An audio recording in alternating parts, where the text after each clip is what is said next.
तो दोस्तों गोलू राजा, अनुपमा यादव और शिव कुमार बिक्कू का एक बवाल मचाने वाला स्टेज शो आ चुका है। तो आइए देखते हैं इस स्टेज शो को। इससे पहले आप मेरे वीडियो को लाइक कर दें, वीडियो पे कमेंट करें। तनी करो ले कुछ कहो, कुछ सिखाओ। हाँ कुछ कहे। अरे अरे सुनिए ना गोलू भैया, ए फलनवा के बेटा कुछ कहो। हमका कहीं सैया के बेला रोटी गाना दो, कुछ बोलो ना। अरे रहस तू कह।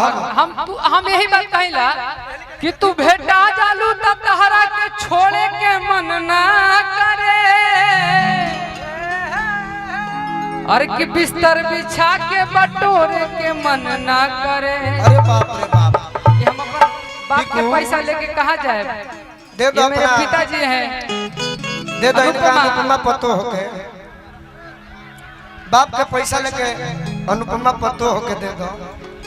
अच्छा अनु के दे दी, दे दो। पटना वाली के छोड़े के मन न करे, बिस्तर ये बटोरे के मन न करे। ठीक अनुपमा जी, हम तो आज आप इधर आइए, ऊपर आइए। छोड़े के मन न करे। ये सरकारी पैसा है, ले लीजिए। हाँ मजा आवत तनु, हम बानी तो इबे करी। तुम लेकिन खाली गलत बैठो जान रहो। रही हो। हम तो अपनी एक ही ये भाभी को मेरे जानते चाचा हैं। है, विजय चाचा। हम तो एक ही भाभी को जानते हैं जिनके साथ पिक्चर देखने गए थे। आहा, छोड़ो वो सब पर्सनली बात। काहे? सुना है कि उनको शिकायत बहुत है, उन्हें फिर भी हमसे मोहब्बत बहुत है।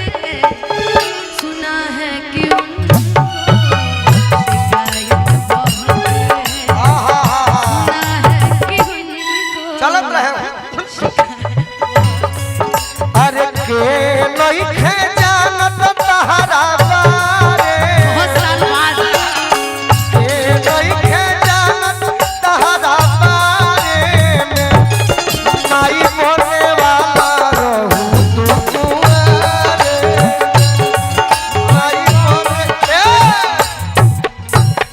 चेकअप करवलू में हंदिया बाजारे में, चेकअप करवलू में हंदिया बाजारे।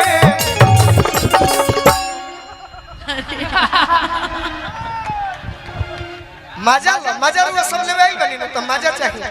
हे अनुपमा बचा के गोर धरिया। हने आवा, हने आवा। अरे वारी वारी वारी तमाई बोले वाला